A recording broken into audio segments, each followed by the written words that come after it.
Okay, the last section in Chapter 7 is Antitrust, Regulation, and Competition.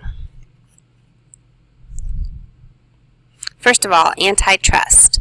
Antitrust activity attempts to prohibit efforts to monopolize markets in which competition is desirable. U.S. antitrust activity. So the antitrust activity tries to promote the market structure that leads to greater competition, and it tries to reduce anti-competitive behavior.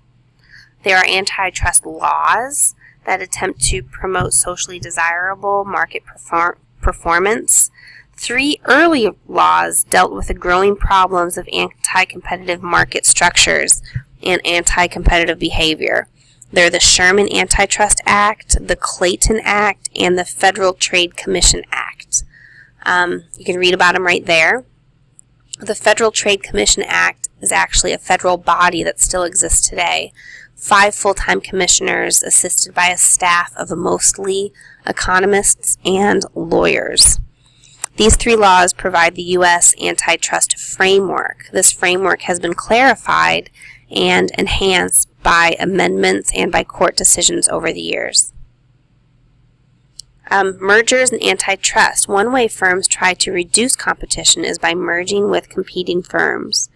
A merger is the combination of 2 or more firms to form a single firm. Much of what federal antitrust officials do today is approve or deny proposed mergers.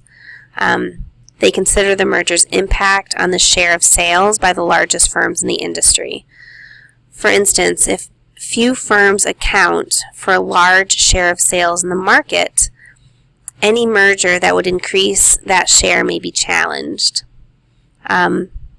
Federal guidelines sort all the mergers into 2 categories. We have horizontal and non-horizontal. So horizontal is firms in the same market, and non-horizontal is all other types. The horizontal ones are of greater interest to the antitrust officials.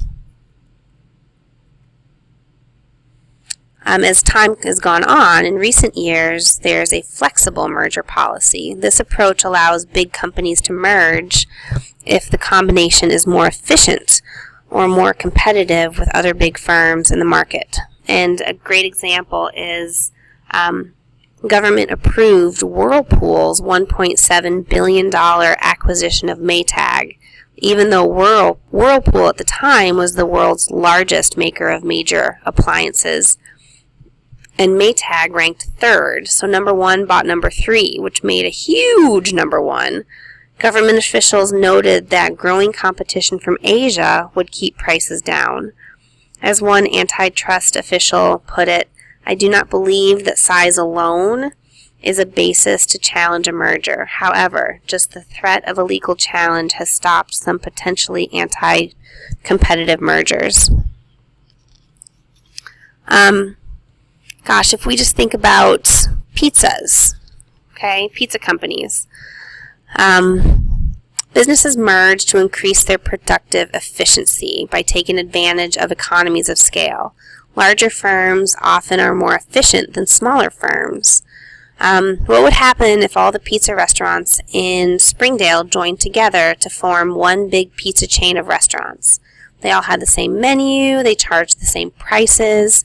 What type of merger would this be? Yep, it would be horizontal.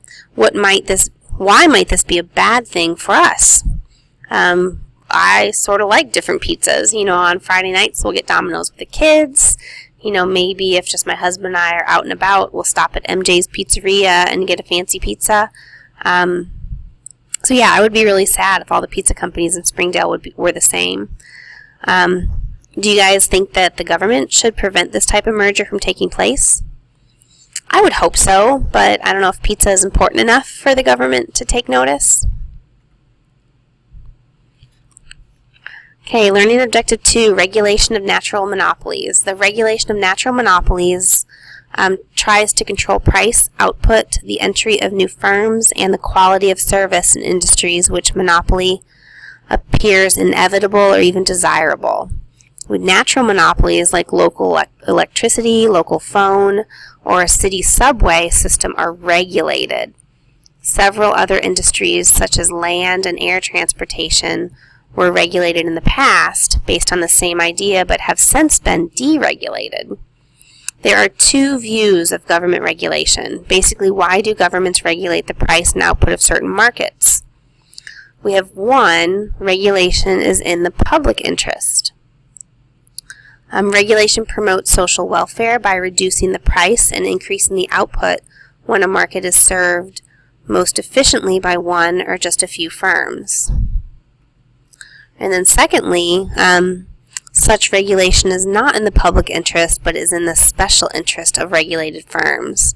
According to this view, well-organized producer groups expect to profit from government regulation by persuading public officials to impose restrictions that these groups find attractive. An example is taxi industry in big cities. Let's see, the alleged problem of cutthroat competition among taxi drivers. Alleged means it really wasn't a problem, it was just thought to be a problem. So the alleged problem of cutthroat competition among taxi drivers has led to regulations that eliminated price competition and restricted the number of taxis in many large metropolitan areas. The problem is that regulation has made taxis more expensive and harder to find. Thus, taxi regulations favor the special interest of the taxi industry rather than the public interest of the consumers. There's our taxi example. And lastly, we have competitive trends in the U.S. economy. The number of industries judged to be competitive has increased from about half of all industries in 1960 to more than 3/4 today. We have antitrust activity, which we've gone over a little bit. Antitrust officials spend most of their time evaluating the impact of proposed mergers on market competition. Perhaps the most significant antitrust action in recent years, not involving a merger, was the case antitrust officials from the U.S. Department of Justice brought against Microsoft.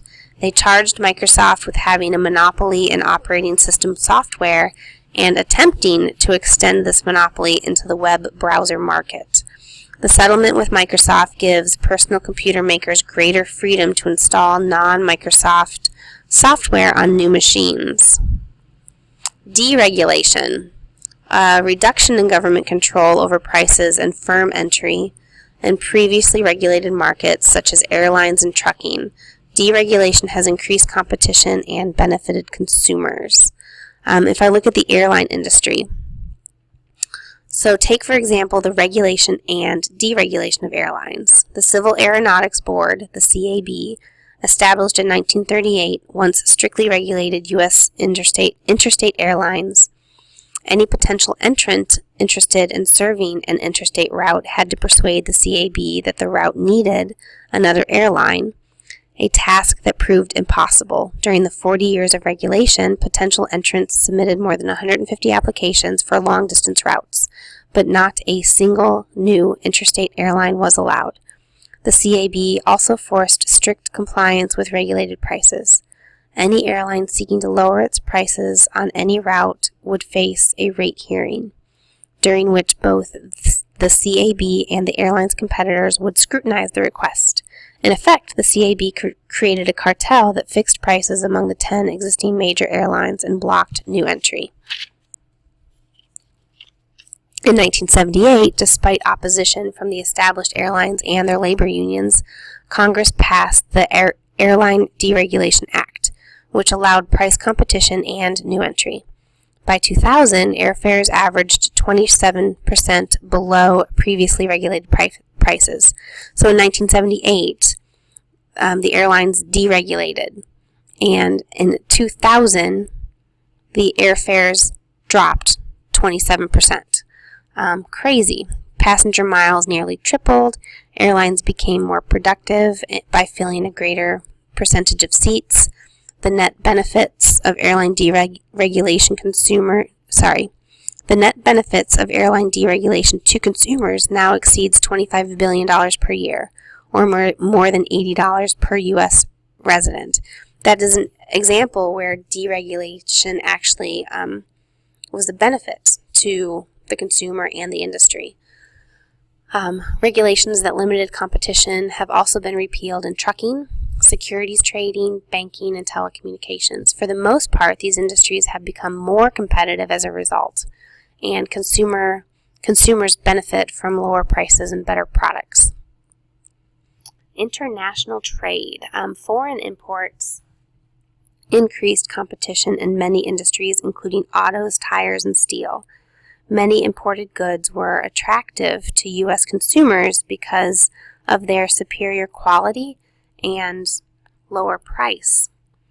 Finding themselves at a cost and technological disadvantage, U.S. producers initially asked for government protection from foreign competitors through trade barriers, such as quotas and tariffs.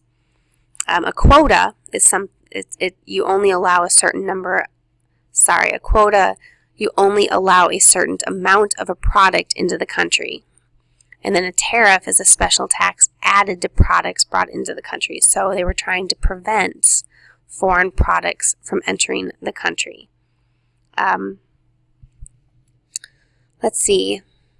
For example, General Motors dominates U.S. auto manufacturing. GM's sales recently accounted for 47% of U.S. automobile sales by U.S. firms. However, when sales by non-U.S. producers are included, GM's share of the U.S. auto market falls to about 22%.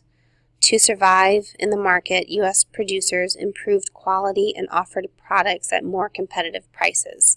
So bringing in international trade helped the U.S. companies to be more efficient and provide better products. Technological change. Some industries are growing more competitive as a result of technological change.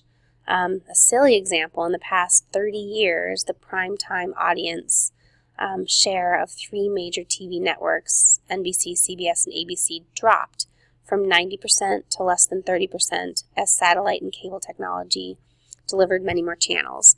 That just means when I was growing up, these three channels, that's all we watched. Like, that was our option. If it wasn't on those three channels, we didn't watch it. But now, with so many more channels, NBC, CBS, and ABC, they're not major anymore. The advances of computers, software, websites, etc. make many industries very competitive. We comparison shop, it lowers transaction costs, we get free shipping, etc. And that is 7.3. I'm going to attach a few videos to the YouTube channel as a review that I would recommend you watch also.